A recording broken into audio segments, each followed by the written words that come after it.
Hello guys and welcome to another video. My name's Mark, I'm an entrepreneur and property investor, and today we're going to have a look around this property behind me. It was going to be a 5-bedroom HMO, it's now going to be a 3-bedroom single let, and this is one of those examples where the investor has actually put people above profits, and he's had a look at the area and decided to keep this property in keeping with the area. Even so, there is a good profit in this, so stay with me and I'll go through all the figures at the end of the video. But Nick, let's just do a quick bit of B-roll, show people around this property, and then we'll go through and I'll talk about how I would have turned it into a HMO, and actually on reflection how the investor's still going to make a great return and be able to in keeping with the area. And guys, let's go.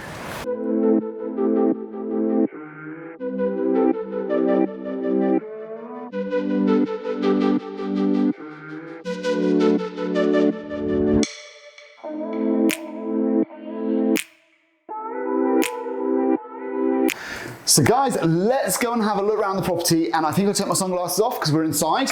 But guys, come through to what will be the lounge. Now, if this was my property and I was turning it into a HMO, I would have used this as the kitchen living space. So I would have taken out a chimney breast and I would have actually turned this into a big kitchen living area for the tenants to all share. Because if you come through here and you'll see what I would have then done, you have this great big extension on the back of the property, which could have easily been a bedroom. So this is where I would have created 2 bedrooms, 2 en-suites, because you could have come through here, built a stud partition here, you could have 1 bedroom and ensuite in that side and 1 bedroom and ensuite in that side. And then we come through to where the kitchen now is, and we'll talk about it as a single let as well as what it could have been. There's lots of space here, Nick. Can you see how this could have been a bedroom and you could have had an ensuite here and a back-to-back ensuite on there, and they could have shared the plumbing? It would have been fantastic. That said, turning it into a good single let is much, much cheaper. So I think to do the whole conversion for HMO here was over £50,000. It was probably going to be 55, something like that. It would have added at least that much of value at the end of the project, and it would have rented out really well. You'd have got about £3,600 a month,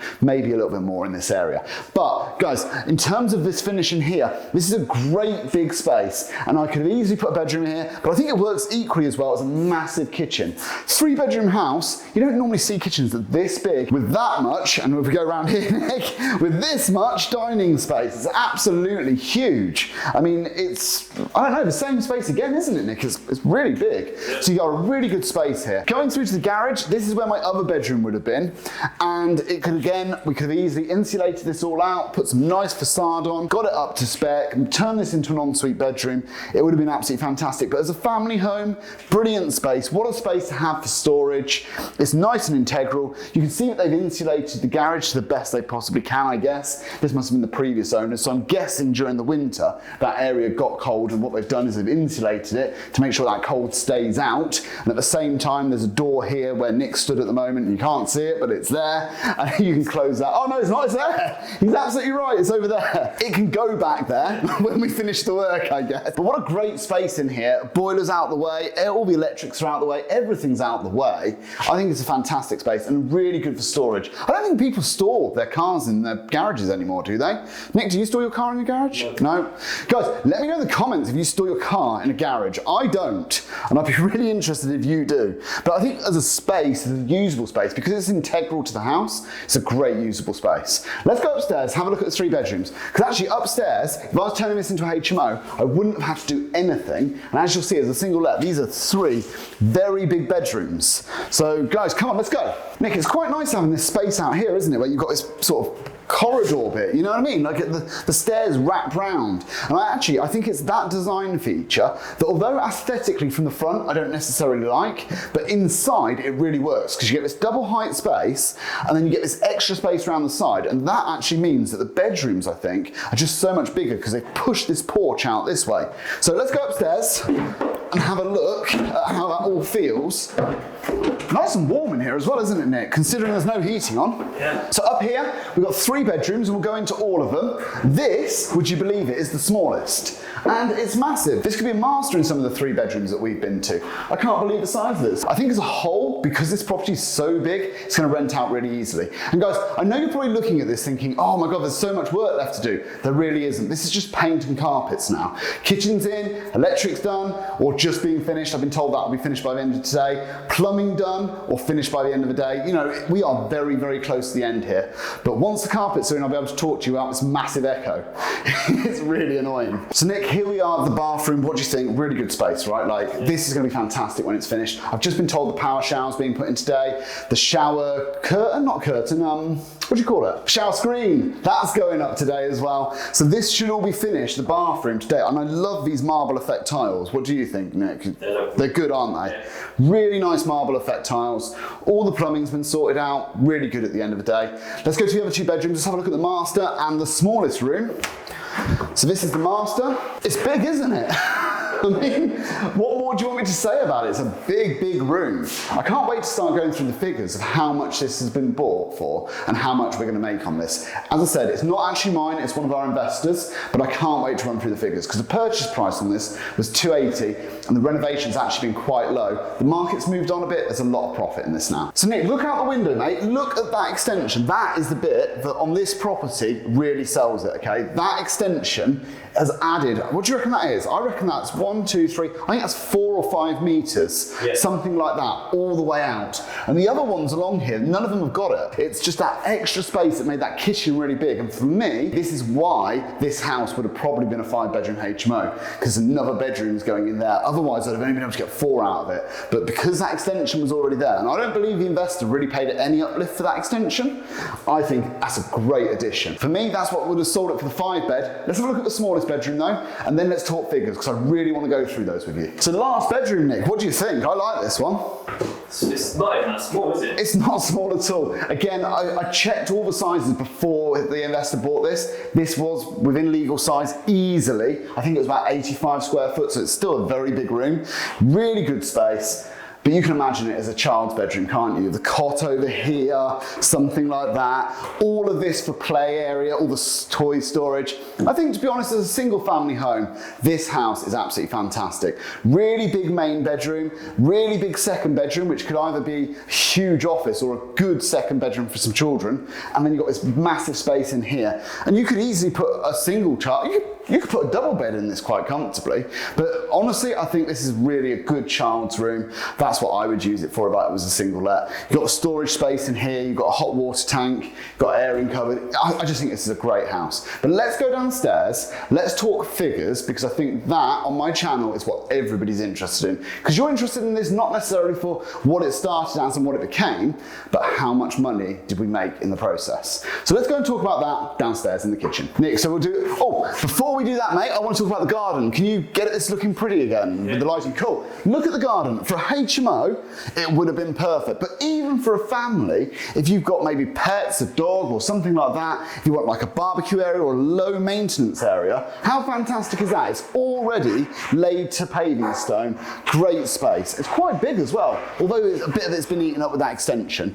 I think in Britain, we don't really live outside because it's bloody cold, let's face it. The reality is the space brought inside is probably of the better use, in my opinion. But other people will disagree, I am sure. But for me, I'd rather have the extension and lose a bit of the garden. Let's talk figures though. Let's go into the kitchen and talk figures. Do you know what, Nick? Should we go to the Newbury office and do this on the board? So guys, you meet me over in the studio, and we decided to do it on my laptop today just so I can break it down on this spreadsheet that I have in front of me and give you the actual sort of return on investment as I see it over the next couple of years. So Nick, how do I do the screen record? Is it Command-Shift F5? Yeah, Command-Shift 5.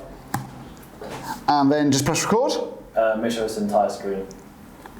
Now guys, either it's working or it's not, and Nick's coming around to check. No, it is working, mate, I'm sure of it.